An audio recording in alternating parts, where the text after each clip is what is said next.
Hello and welcome to Chartwell Regis. My name is Dave. And basically, the video is an update from last weekend's Easter engineering works, which overrun by an hour. But there you go. That's the railway life for you.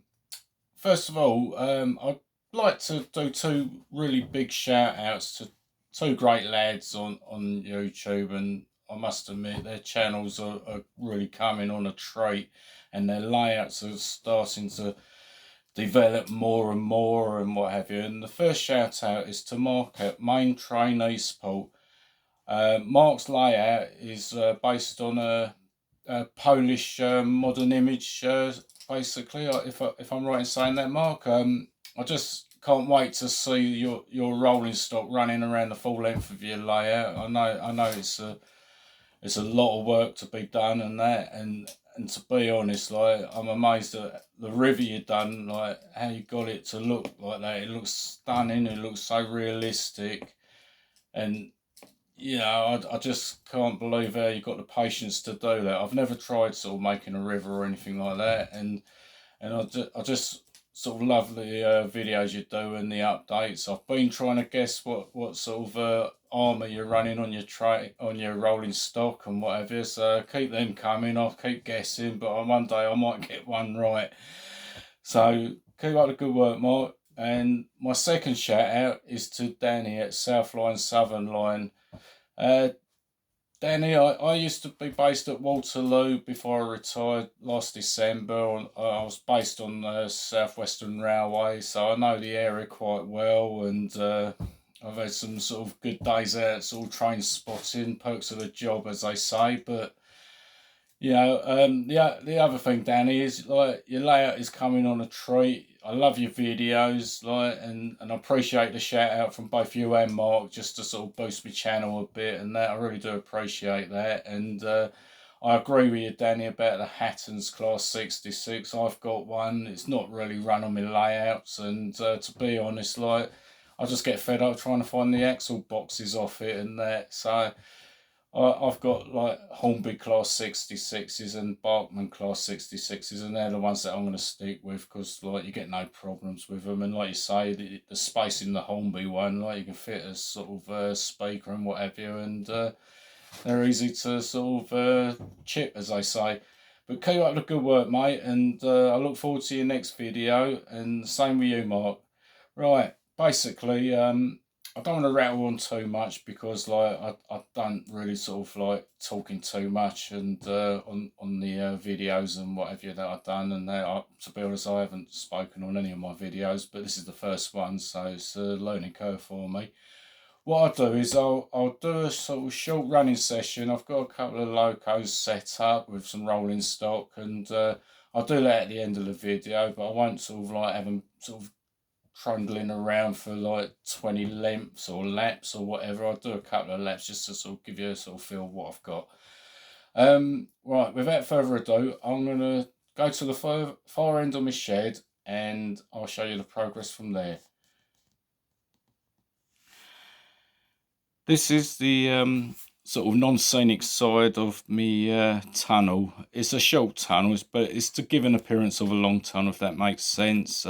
Basically, I've got it's sort of where my lifting hatch is, and I was sort of basically going to put plastic card on it, but I've ran out of the plastic card. So what I'm going to do is when I get some, I'm going to just sort of try and marry it up so it fits better, and basically I don't want the lifting hatch to catch it, so I've just opted for the time being a bit of self-adhesive brick paper to cover the hardboard sort of surfaces. The tunnel is lined inside with plastic card. I'll take you a bit nearer, sort of just to sort of give you an idea of like what it looks like looking through. The track is ballasted. On top of the tunnel, I've got a bit of sort of like the embankments have got static grass on, but this is work that's ongoing, and I'm not quite sure what I'm going to do up here yet. So I'm open to suggestions if anyone's got any ideas or whatever. I appreciate it. Just looking around, panning around. I've got the cutting, which is basically two ratio kits, sort of retaining wall kits. I've got obviously the usual line side furniture, the AWS magnets. Looking back around to the tunnel, which I scratch built out of plastic cards. I've got a limited clearance sign on there, but obviously I've got to put one over the other side as prototypical on the Network Rail infrastructure. Things like troughing and speed signs, a bit of line side junk to go down there, and I've obviously got to tone the ballast up. Just looking along down towards the other end of the shed, I've got a crossover there. They're sort of motorized, and basically I run all these sort of accessories off the Gauge Master Prodigy I've got. Looking sort of just down the end of this bit of embankment, I've got obviously a bit of stone wall and an access gate to the infrastructure for Network Rail staff and various contractors that work on the railway. I've got a bit of fly tipping there, but that's been reported to fault control and they're going to sort of send out a team to remove it. The buffers are in place, buffer lights are there. I've got a sort of a condemned distribution rail freight, or whatever you like to call it, a Continental wagon in the sort of shunt neck, or whatever you like to call it. I've got catch pits, and basically the area is not finished by any means. I've got loads to do there.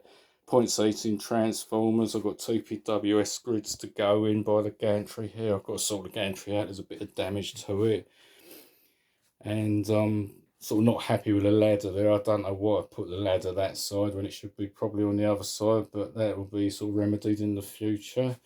I've got to put a signal head and wire in that signal over there. The Fietta light indicator on top is just a dummy, so it's just got to be painted and sort of titivated, as they say, and make it look good. Cable troughing.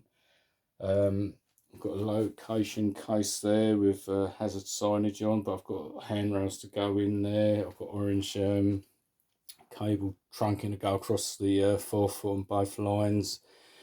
Got a little bit of signage, Amco barrier on the crossing, which is basically a crossing into the permanent way depot, so it's not like a public level crossing or anything, or an AHB or whatever. Over here, got a bit more detail with the permanent way yard, and the lighting, or the spotlights over in the yard, they actually work, so they're done. The crossover, I've got to sort of put motors on and finish off under the board there. And just over here, I've got a sort of like the platform edges going in, and basically they're going to be like a derelict station there, and then sort of like scenic break there. And on the other side, it's going to be my continental side of the layout. So what I'm going to do is, I don't want to rattle on anymore, and basically I'll run a couple of trains and I'll finish it off at that. So thanks to everyone who subscribed and commented and sort of been in touch with me and that. I look forward to speaking to everybody, and one day I'd like to sort of go to one of the shows and maybe meet some of you fellas out there and get talking about the railways and that. So without further ado, I'm going to run a couple of trains. You all take care, and I'll speak to you soon. Cheers. Bye-bye.